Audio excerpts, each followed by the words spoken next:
Amid rising tensions and shifting alliances, Turkey finds itself at a crossroads as it grapples with the implications of its Russian-supplied S-400 air defense systems. Russian Foreign Minister Sergei Lavrov's insistence on the legal constraints surrounding these weapons raises questions about Ankara's ability to navigate its defense strategy while seeking rapprochement with the West. As Turkey explores a potential rapprochement with the United States, the implications of its S-400 acquisition, a deal that has long strained relations with NATO allies, are coming into sharper focus. Reportedly, Turkey may retire its S-400AS in exchange for reinstatement in the F-35 fighter program, a project from which it was expelled in 2019 after acquiring the Russian systems. However, Lavrov asserted that Turkey cannot make this decision without Russia's consent. The arms contracts contain the end-user certificate paragraph.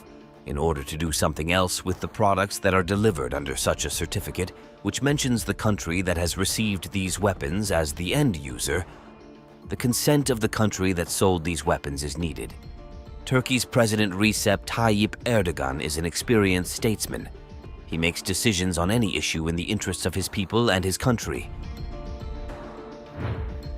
The saga began in 2017 when Turkey, frustrated by Western allies' refusal to provide essential defense systems like the Patriot missile, turned to Russia, culminating in a $2.5 billion deal for the S-400SS.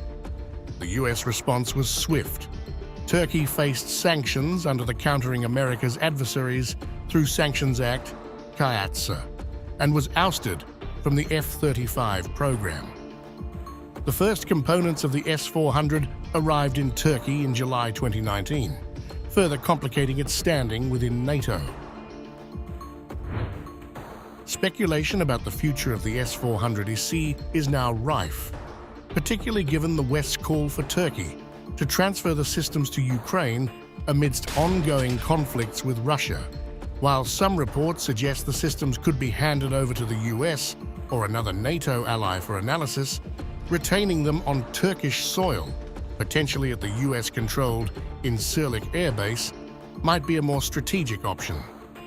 This would allow Turkey to sidestep legal complexities while enabling Western forces to assess the systems closely.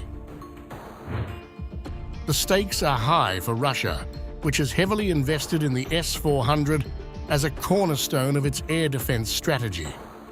Historically, compromises of Soviet-era systems, such as the MiG-21 and MiG-23, by third parties have provided the US and its allies with critical intelligence, significantly undermining Russian military capabilities.